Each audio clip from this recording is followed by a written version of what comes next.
Dragi prijatelji, dobrodošli u još jednu epizodu Zločina i senki. Večeras ćemo obraditi jedan slučaj koji je jako bitan i ne sme biti zaboravljen. Ne zato što se on desio sada u nekom skorijem vremenu, nego upravo zato što šalje jednu jasnu poruku, a na kraju vidjet ćemo i kakvu. Naime, sve je počelo jednog martovskog dana 2024. godine, kada je sin bezbroj puta zvao svoga oca telefonom i on se nije odazivao na pozive i zabrinuti sin je došao da obiđe oca, zato što nisu živeli zajedno. I na njegovo opšte zaprepašćenje, kada je došao do porodične kuće, ustanovio je da ulazna vrata nisu zaključana. Ušao je u kuću i zatekao je svoga oca kako leži mrtav na podu u dnevnom boravku i pored njega je ležao i njegov omiljeni pas Doberman. I lizao je svog mrtvog gospodara i cvileo je. Sin je pozvao policiju, policija je odmah došla i ustanovila je o čemu se radi. Čovek koji je ležao bio je mrtav. Naravno, znalo se odmah o kome se radi, bio je to poznati čovek iz Rume, poznat u smislu jer su ga svi znali u gradu kao starog mangupa, pre svega u mladosti je bio dobar roker, kasnije se bavio nekim drugim stvarima i znali su da je u pitanju Zoran Obradović zvani Gusak, star 68 godina. Zoran Obradović zvani Gusak rođen je 1956. godine u Rumi, osnovnu i srednju školu je završio u ovom gradu, a kasnije je pokušao neke studije u Novom Sadu, nije ih završio, vratio se i povučen tim talasom rock'n'rolla, kao mnogi mladi iz svoje generacije, počeo je da svira gitaru. Imao je i svoj bend, bio je poznat po tome što je svirao po tim igrankama 70. i 80. godina. Volele su ga devojke, Gusak je važio onako za dobrog frajera. U početku je voleo Beatlese, kasnije voleo Stonese, a onda se primio na Led Zeppeline i na Pink Floyd. I po Pink Floydu je i otvorio jedan kafe po kome će kasnije postati poznat ne samo u Rumi nego i u široj okolini i ime tog kafića je zapravo bilo Floyd. I mnogi iz Rume, a i iz okoline dolazili su kod Guska na provod. Zoki je u tom periodu znao da sa svojim bendom i odsvira neku stvar. Poznate su čuvene te fotografije iz tog perioda. Znao je lepo da otpeva neku dobru pesmu, da li od Led Zeppelina ili od Pink Floyda, i mnoge devojke su se ložile na njega s pravom, zato što svaka devojka je volela recimo da se zabavlja sa vođom nekog tada rock benda. To je sasvim normalno. I Gusak je imao puno lepih devojaka, jednu je i oženio. Doduše, onda je već bio onako stari mangup, imao je, već je zašao u svoje 40. godine. Sa njom je dobio i sina, Gusak je postao porodični čovek. Sve je to funkcionisalo kako treba i naravno voleo je svoju suprugu, voleo je svog sina i imao je još jednu ljubav. Pored kafića, pored rock muzike i pored dobrih automobila, obično je vozio dobre automobile i to uglavnom marke BMW, voleo je i pse. I to ne bilo koje pse, obožavao je Dobermane. Uvek je imao po nekoliko Dobermana. U početku je znači to bila ljubav da ih ima čisto zato što su bili moda, a kasnije on se faktički i zaljubio u tu rasu i oni su mu bili kao i telohranitelji, odnosno čuvali su njegovo dvorište. Kafić je funkcionisao, donosio je veliki novac, jer je to bio najbolji kafe ne samo u Rumi, nego u čitavoj okolini. Svi su govorili, ako želiš dobar provod, idi kod Floyda. I zapravo, Gusak je bio pun kao masna guska, kako su govorili u tom kraju. Imao je love ko blata. Tako se bar pričalo. Uvek je imao novog Mercedesa ili BMW-a, dobre dobermane, lepu ženu i naravno sina za koga je maštao da jednog dana postane isto neki rock muzičar ili možda glumac. Međutim, kako sve to sada u životu ide i kod Guska nisu cvetale sve ruže baš onako kako je on želeo i njegova supruga je odlučila da se od njega razvede i oni su se razišli. Supruga je sa sinom počela da živi na nekom drugom mestu, u drugom kraju grada, a Gusak je nastavio da drži kafe Floyd i sada je, pošto je ostao sam, sada se više opredelio i posvetio psima. Tu neku ljubav koja mu je falila pronašao je u ovoj rasi pasa i otvorio je pravu odgajivačnicu, koja se zvala Black Iron Warrior, što u prevodu znači ratnik od crnog gvožđa. On je ove pse zamišljao kao vitezove i bukvalno je verovao ovoj rasi pasa. Govorio je, svi mogu da me izdaju, ali dobermani nikada. Čak je imao i jednu tetovažu dobermana na telu. Toliko je, znači, obožavao ove pse. I to nije ništa neuobičajeno. Znam puno ljudi koji vole više životinje od ljudi. Najverovatnije su se razočarali u ljudski rod i posvetili su svu svoju ljubav životinjama. Smatram da svako ima pravo da voli onog kog smatra da treba, ali ne treba nikada preterivati u tome. Ipak smatram da čovek najviše treba da voli čoveka. Bez obzira što su psi najbolji čovekovi prijatelji, ali mislim da to treba i da ostanu. Nikada ih ne smemo stavljati iznad čoveka. I šta se dešava sada? Sada je Gusak odlučio da tu svoju odgajivačnicu pretvori malte ne u jedno remek delo. Svi su, znači, iz regiona dolazili kod njega da bi parili svoje dobermanke sa njegovim dobermanima, zato što je on iz Bavarske doveo najbolje, znači, dobermane, koji su vredeli i po 10 i više hiljada eura po komadu, znači imao je dobre rasplodne dobermane. Njegova štenac se prodavala u proseku za oko 1000 eura i imao je nekoliko tih dobrih kuja i imao je nekoliko omiljenih dobermana koji su, znači, imali dobar pedigre i koji su po rodoslovu malte ne kao kraljevi najpoznatijih dinastija išli po ne znam koliko vekova unazad. Tačno se znalo ko su njihovi čukundedovi, ko su pradedovi i sa majčine i sa očeve strane. Ne samo da je on zamišljao te svoje dobermane kao crne gvozdene vitezove,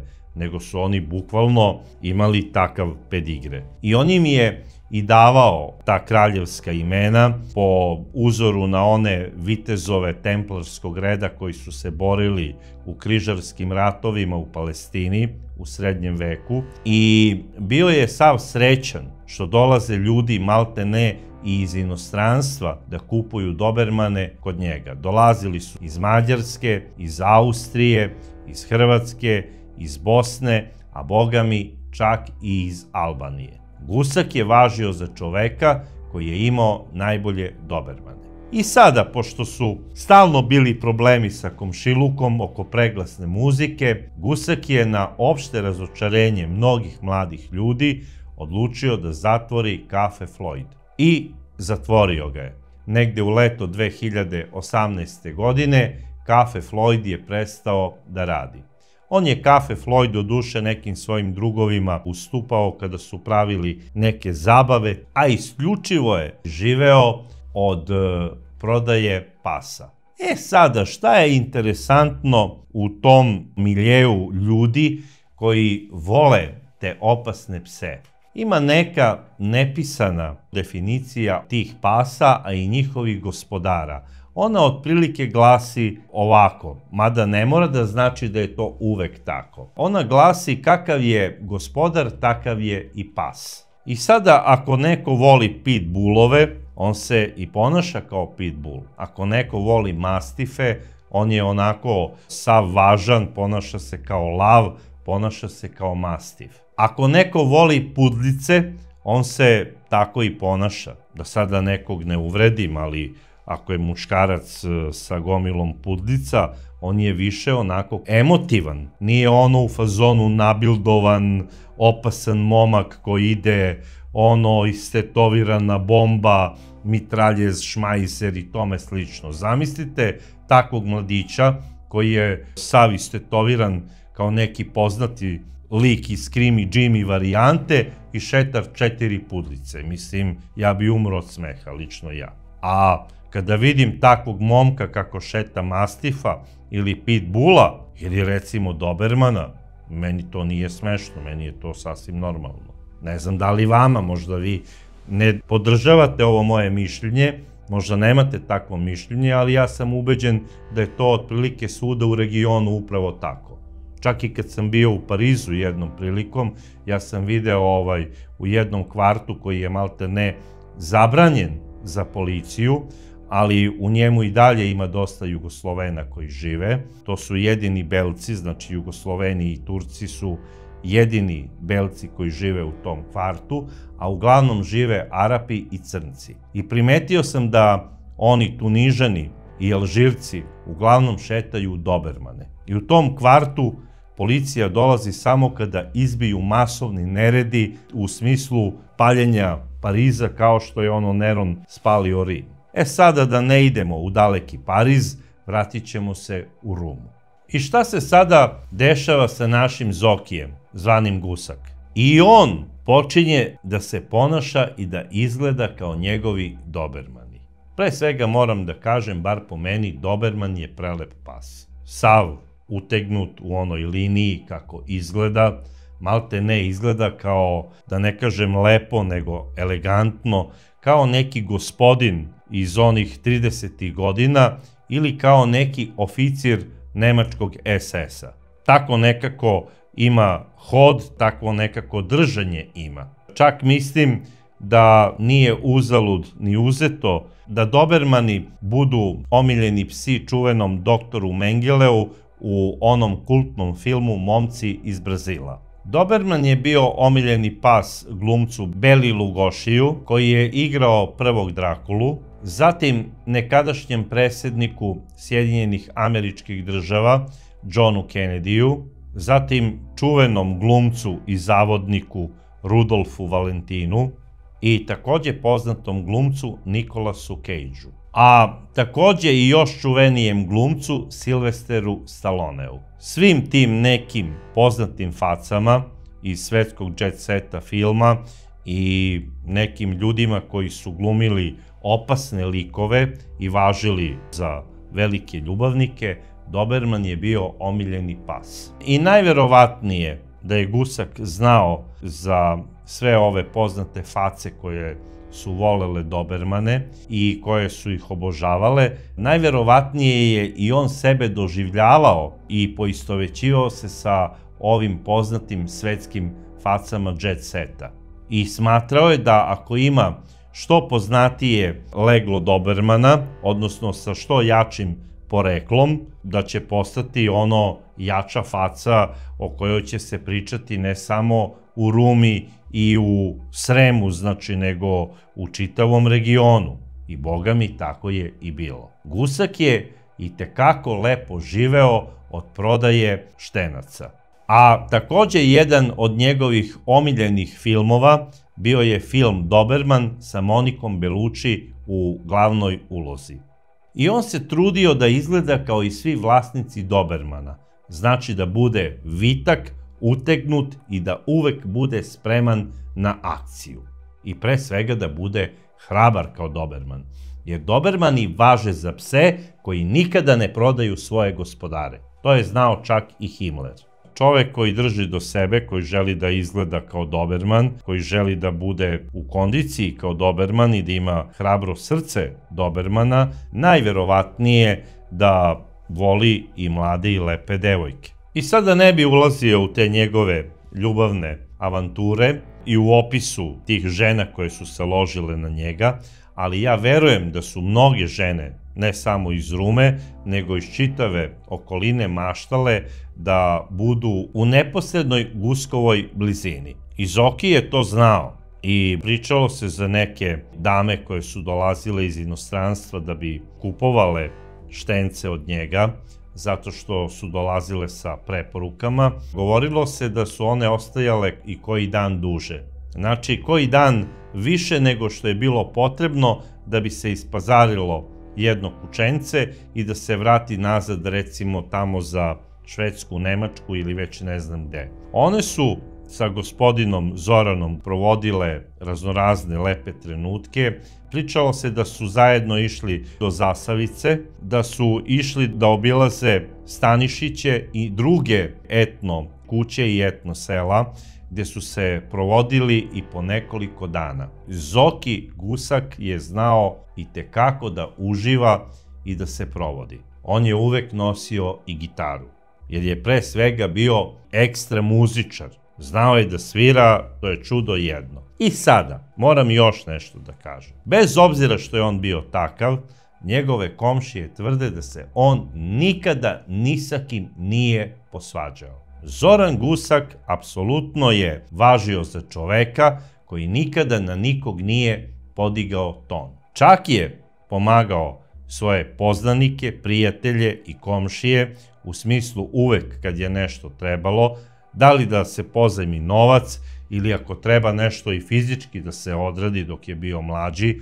uvek je bio tu. Na kraju je znao kasnije i da plati nekog mladog momka kako bi pomogao nekom komšiji da se nešto uradi. I svi su znali da je Gusak voleo isto svoj BMW, jer je smatrao da se taj automobil nekako uklapa u profil i izgled Dobermana. Čak je i automobil teo da prilagodi svojim psima, jer prosto je bio fasciniran izgledom svojih ljubimaca. I planirao je da kod jednog poznatog vajara naruči izradu biste koju će postaviti u svom dvorištu pre ulaska u kuću. I to isto nije neobično. Vlasnik odgajivačnice zašto ne bi imao svog omiljenog psa, izlivenog u bronzi, koji je recimo osvajao neku zlatnu medalju tamo na nekom takmičenju pasa. Ako to mogu da rade odgajivači konja, zašto to ne bi radio Zoki Gusak? Sada, najverovatnije bi to tako i bilo. Međutim, pre nekoliko godina on je upoznao i jednog povratnika iz inostranstva. Zapravo, taj čovek je rođen u Beču, ali je 2020. godine odlučio da se vrati za Srbiju. Sada, zašto je on u stvari došao 2020. godine iz jedne prelepe prestonice kakva je Beč u jedan Irig? Da li zbog svežeg vazduha, da li zbog dobrog iriškog vina koje je poznato na iriškom vencu ili zbog čuvenog onog iriškog sira? Ja ne verujem. On je tu došao zato što iz Iriga su i poznate lepotice. Žene iz Iriga važe za prave lepotice. Prosto mogu reći ono za bombe. I on se zaljubio u jednu od njih. Taj čovek je rođen 1974. godine u Beču, tamo je proveo čitav život, dolazi u Irig i zove se Veludin Sabitović. Poreklom on je iz brdovite Bosne, ali ljubav znači ne bira granice, bez obzira što je rođen u jednoj evropskoj metropoli, zbog ljubavi eto njega na iriškom vencu. I to zbog jedne prelepe devojke koju ćemo zvati Biki. Biki je bila prava ona bombetina, platinasta lepotica, zaljubio se u nju na prvi pogled, a ona baš tako izgleda kao da je sa hollywoodskog platna. I on je toliko bio opčinjen tom devojkom da nije hteo da otvori svoj Facebook nalog, nego je njihov nalog bio zajednički. I oni su se non stop slikali po tim društvenim mrežama, delili su te objave i mislim, svi su ih obožavali, ne samo tamo u okolini Iriga i po Fruškoj gori, nego bogami i ceo Novi Sad je govorio kada njih dvoje prošetaju onom štraftom u centru od pravoslavne do katoličke katedrale, vidi kako su lepi ovo dvoje mladih.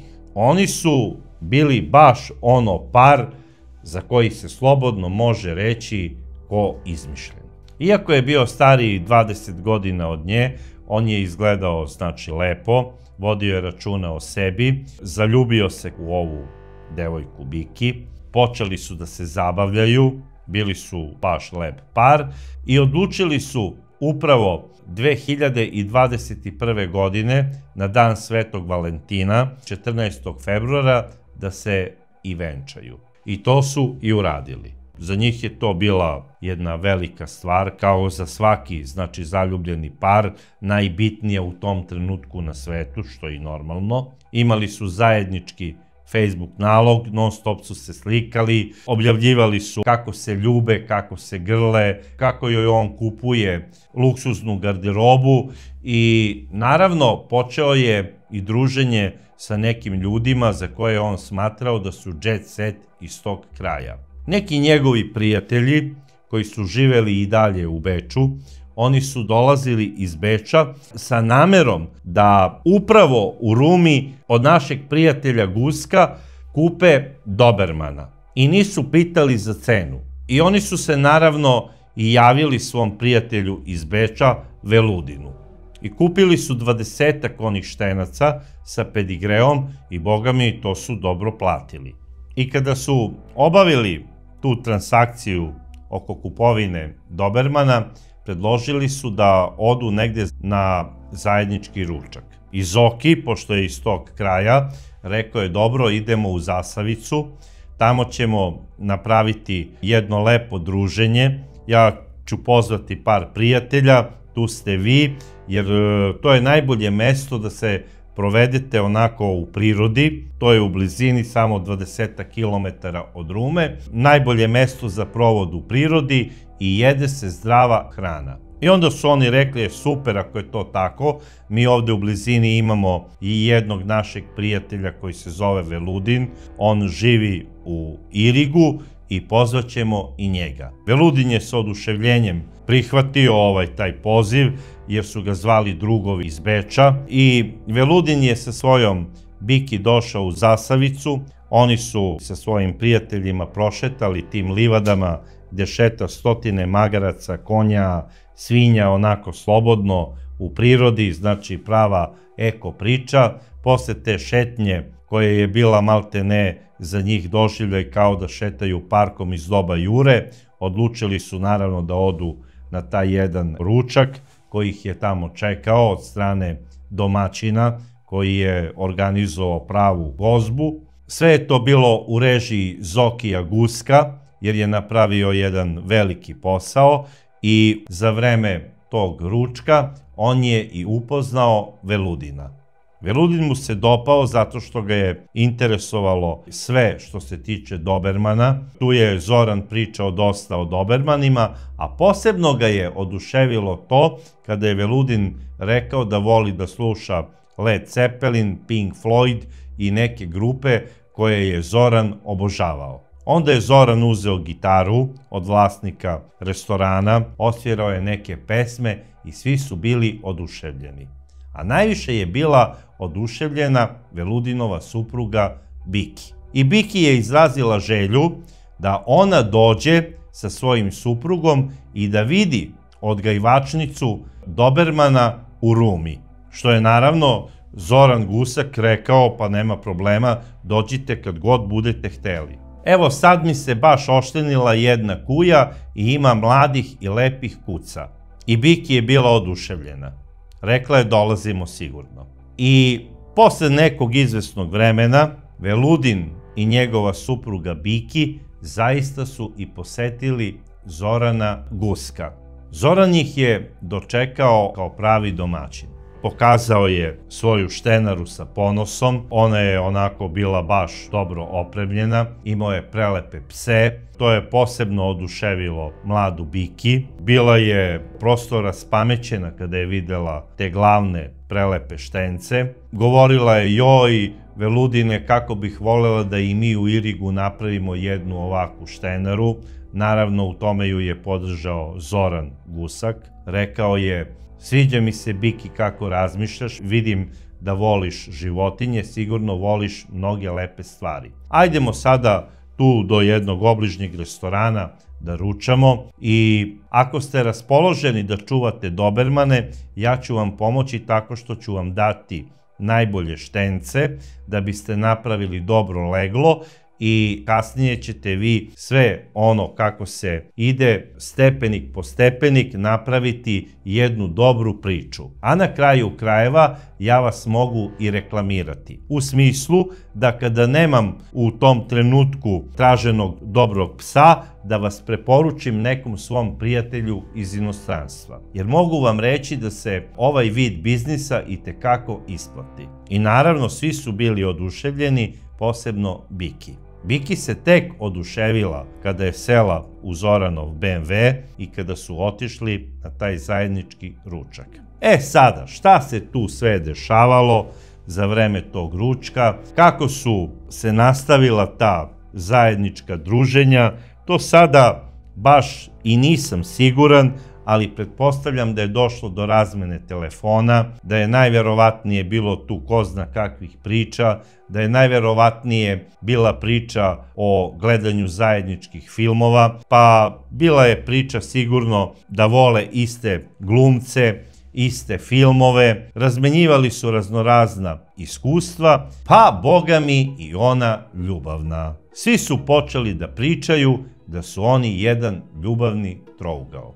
Sad, šta znači ljubavni trougao? To se sada može shvatiti na različite načine. Pa ja vama sada i prepuštam mašti na volju da vi to shvatite onako kako zapravo želite. Ali i policija i ceo kraj i svi ljudi koji su ih znali govorili su da ovo troje ljudi živi u ljubavnom trouglu.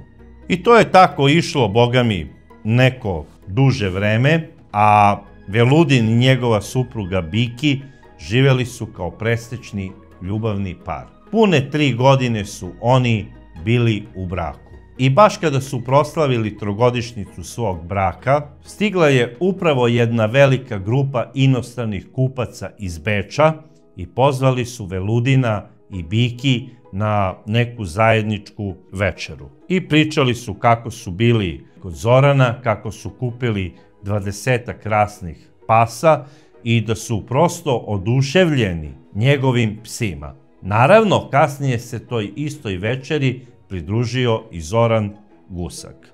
Tu na toj večeri svašta se nešto dešavalo. U jednom trenutku Gusak je uzeo gitaru, zasvirao i zapevao. Prosto nisu mogli da veruju kako ovaj čovek lepo peva i svira.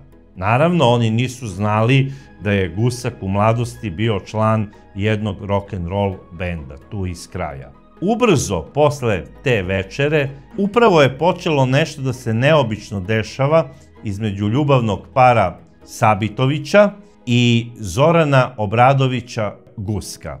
To što je počelo da se dešava već nije ličilo na pravo prijateljstvo. Veludin je svojoj Biki počeo da prigovara kako je bliskija Zoranu, iako može da joj bude deda, nego njemu. I onda je ona rekla: pa dobro, šta se sad ti buniš, pa i ti si 20 godina stariji od mene. Malte neko da se pravdala u smislu: pa dobro, volim starije muškarce, šta sad hoćeš.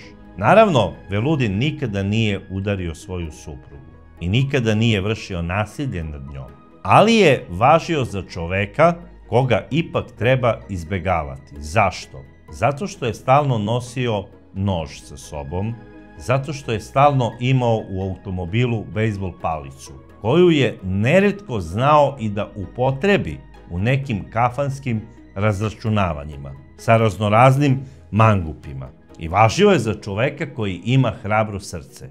I sve je to tako išlo, pričali su oni o dobermanima, da li da otvore štenaru kao Zoran ili ne. I dok je trajala ta sada zajednička večera, jedan od Veludinovih prijatelja iz Beča je rekao: vidi, Veki, imam nešto da ti kažem, primetio sam da tvoja supruga Biki nekako čudno posmatra Zorana i da razmenjuju neke čudne poglede. On je rekao to samo tebi čini, međutim, ubrzo posle toga Zoran je ustao, otišao je do WC-a, malo se duže zadržao, a odmah posle njega odlazi i Veludinova supruga Biki. I nema ih neko vreme. I posle nekog vremena njih dvoje se znači vraćaju zajedno. Sada šta se tačnije dešavalo, da li su se ljubili, grlili, ja to ne znam, ali kada su otišli kući, Veludin je navodno pogledao telefon svoje supruge i ustanovio je da tamo ima dosta ljubavnih poruka, baš emotivnih, koje je razmenjivala sa Zoranom. A možda je otišao i u opciju smeće i možda je tamo video i neke fotografije koje ona možda nije dobro izbrisala i došao je do nekih zaključaka. A zaključak je zapravo bio jedan jedini, da ga njegova supruga Biki vara sa Zoranom. I odlučio je da se Zoranu osveti. Otišao je do Rume iz Iriga i to ne svojim automobilom, nego otišao je taksijem. I idući ka Rumi, razmišljao je kako najbolje da se osveti Zoranu za ono što mu je on uradio. Bile su tu razne opcije i razmišljanja, pa čak i one legendarne iz filma Kum. Zamišljao je onu scenu kako se Zoran budi ujutru i kako vidi krv i pored njega je glava njegovog omiljenog Dobermana. I prosto je živeo za tu scenu, da mu se na taj način osveti. Međutim, pošto je smatrao da za to još nije došlo pravo vreme, došao je do Zoranove kuće, pešice, imao je kod sebe neki alat koji je najverovatnije koristio, pretpostavljam, i u dalekom Beču, zbog nekih akcija i ispostavilo se da je zapravo on dosta vešt u rukovanju tim alatom. Malte ne za par sekundi je otvorio luksuzni Zoranov BMW, seo je u njega i odvezao ga je. I otišao je pravo na Frušku goru. Odlazi kod jednog svog prijatelja koga je znao iz Beča, a koji je živeo u Sremskim Karlovcima.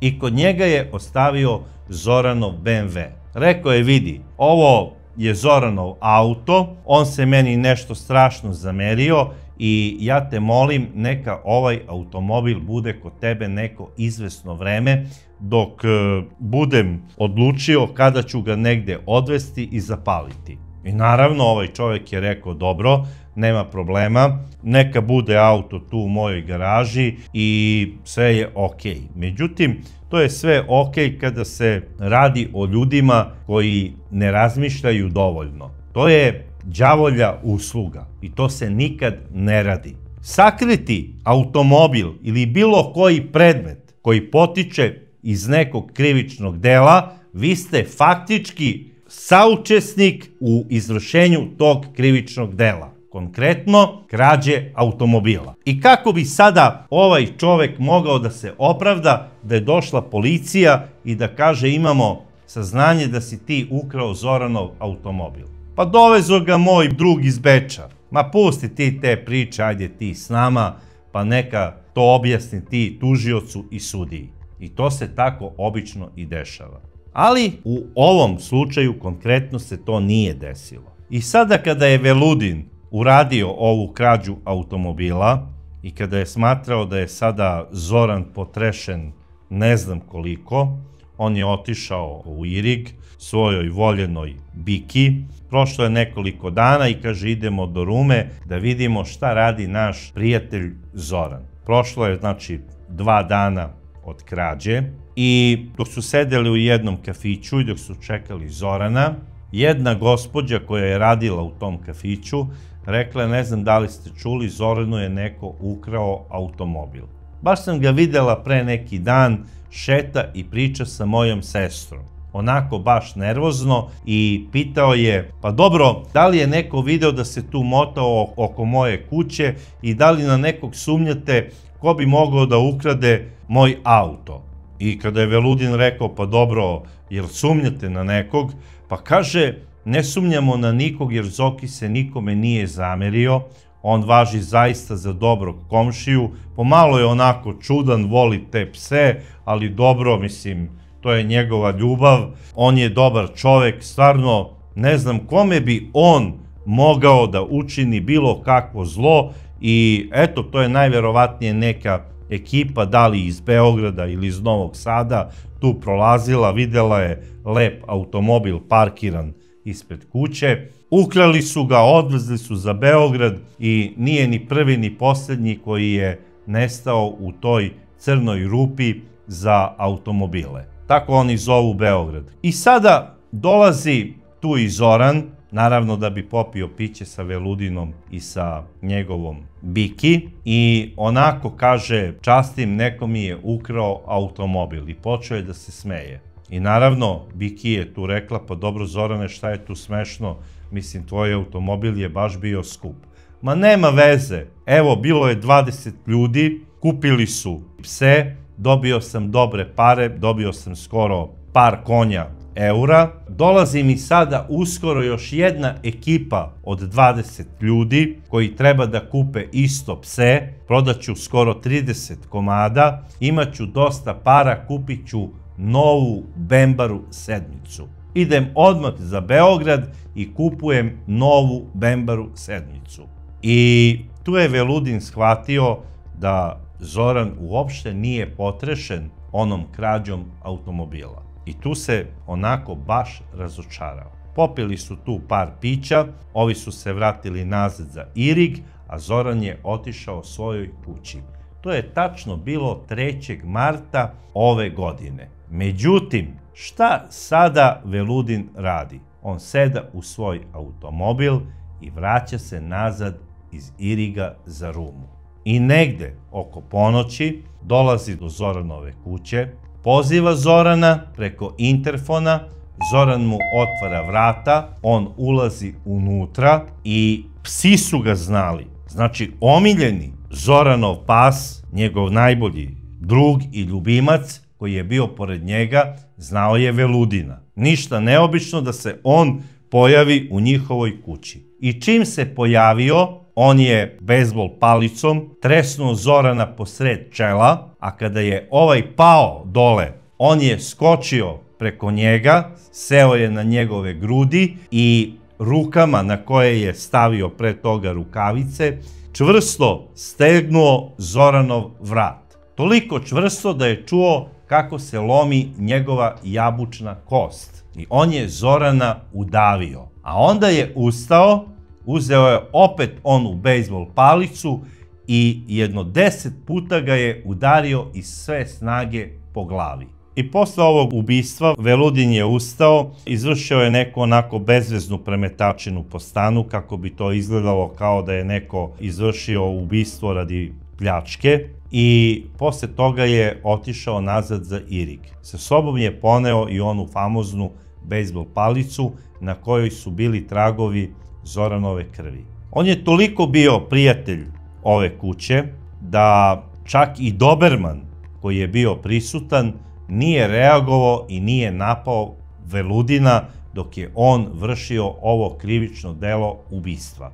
Meni je baš to nekako malo čudno, s obzirom da Dobermani važe za pse koji do smrti brane svoga gospodara. Ipak verujem da je Veludin nekim sredstvom ili omamio Dobermana, pa ga je onda potom izbacio napolje dok je sve ovo radio, a kasnije, kada je krenuo, on je otvorio vrata da bi Doberman ponovo ušao u sobu kod svog gospodara, koji je bio mrtav na podu. I šta se sada dešava? Misleći da je uradio savršeni zločin, Veludin odlazi kući, tušira se i leže da spava pored svoje supruge. Naravno, ništa ne pričajući gde je bio i šta je radio. Ujutru, kada je svanuo dan, predložio je ženi da odu do Novog Sada kako bi uradili neki šoping. Sutra dan predložio je supruzi da idu do Palića, da bi se prošetali malo.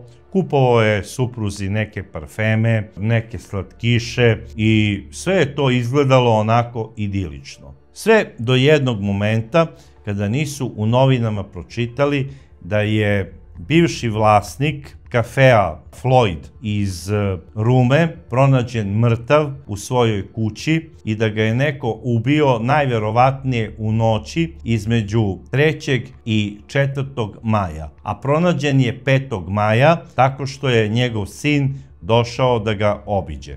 I kao što sam rekao, njegov sin je ušao, na njegovo opšte zaprepašćenje vrata nisu bila zaključana, bio je tamo samo doberman koji je ležao pored svog gospodara i koji je cvileo i lizao svog gospodara po licu. Najverovatnije sa namerom i sa nekom svojom idejom da mu na taj način pomogne ili možda da ga oživi. Međutim, kada je došla policija, kada je urađen uviđaj, oni su primetili da su vrhovi Zoranovih prstiju pokidani, što znači da je pas osetio već glad i on je počeo da jede svog gospodara. Mislim, strašno žalosno i potresno, ali istinito.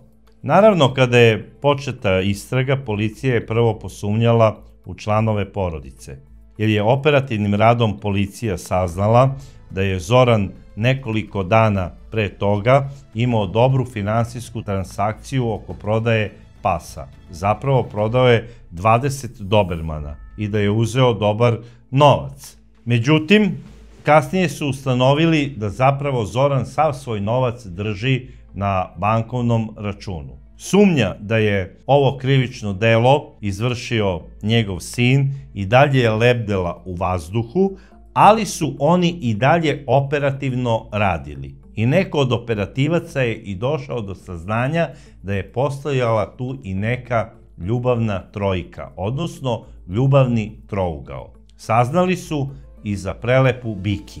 Počeli su da obrađuju priču koja je vezana za Biki i oko Biki, da se na informativni razgovor pozove i Biki, što je naravno ona i prihvatila, smatrajući da ona nema šta tu da kaže. Ona se pojavila na tom informativnom razgovoru, rekla je ono što je smatrala da treba da kaže i što je bitno. Policija je iz toga došla do zaključka da je zapravo ona bila u ljubavnoj vezi sa Zoranom. Sada, pošto je bila u ljubavnoj vezi sa Zoranom, sumnja je pala i na njenog supruga. I oni su operativno počeli da obrađuju i Veludina. Kada su uradili pretres njegovog automobila, a i garaže, pronašli su i onu famoznu bejzbol palicu, na kojoj su pronašli tragove krvi. Kada je izvršeno veštačenje te bejzbol palice i krvi koja se nalazila na njoj, ustanovljeno je da se radi o Zoranovoj krvi i bilo je jasno sve 1/1. Tužilaštvo je naložilo prvo policijsko zadržavanje od 24 časa Veludinu Sabitoviću iz Iriga, a onda mu je određen i pritvor do 30 dana pod sumnjom da je izvršio ubistvo, da li iz koristoljublja ili iz ljubomore, utvrdit će istraga. I sada Veludin, da ne bi otišao u onu priču da je ubio iz koristoljublja i da rizikuje doživotni zatvor, on je pred tužilaštvom priznao izvršenje ovog krivičnog dela uz prisustvo svog advokata i rekao je da je ubio Zorana Obradovića, zvanog Gusak, zato što je bio u ljubavnoj vezi sa njegovom ženom i ubio ga je iz ljubomore. I tužilaštvo je odredilo Veludinu Sabitoviću da mu se sudi po članu 113, odnosno za obično ubistvo, za koje je po našem zakonu predviđena znači kazna od 5 do 15 godina. On se i dalje nalazi u istražnom zatvoru u Sremskoj Mitrovici, traje sudski postupak, na koliko će biti osuđen vidjet ćemo. Ali ova poruka je jako bitna i ovaj slučaj ne sme biti zaboravljen, u smislu da kada se bavite nekim poslom, kada počnete da živite sami i kada smatrate da vam više oni najbliži nisu prijatelji, pa čak i rođeni sin, i da sada odjednom doživljavate neku novu mladost, da imate sada neku ljubavnicu koja može da vam bude unuka, ne ni ćerka, nego unuka. I kada se osjećate toliko moćnim, jer imate bezbroj prijatelja iz inostranstva, ne budite sigurni da neko tu koji je pored vas, koji vas tapše po ramenu, zapravo vam sprema nešto strašno. Jer je saznao da ste zloupotrebili na neki način njegovo prijateljstvo. I to što imate dobar automobil i što imate puno para, ne daje vam za pravo da možete imati i njegovu ženu, recimo. Bez obzira da li vam se ona nabacivala ili ne. Ako želite da se ponašate kao vitez iz srednjeg veka, onda se i držite i ponašajte tako. Nemojte biti sa suprugama vaših prijatelja. Mala je samo crta, ona koja će presuditi da li će vam taj isti čovek biti prijatelj ili krvni neprijatelj, a možda i dželat. A crta preko koje se ne prelazi u ovoj zemlji, na brdovitom Balkanu, upravo se zove porodica, to jest žena. Nema veće uvrede ako vi se osjećate u jednom trenutku toliko moćnim da možete da u svoj krevet vodite suprugu vašeg prijatelja kad god poželite. Budite sigurni da će jednog dana taj isti prijatelj zazvoniti na vaša vrata ne iz prijateljskih, nego iz neprijateljskih, to jest iz dželatskih pobuda, i poslaće vas na onaj svet. Bez obzira šta će se njemu desiti i na koliko će biti osuđen. Ja nemam šta više reći, osim da vas pozdravljam i da se vidimo u sledećoj epizodi Zločina i senke.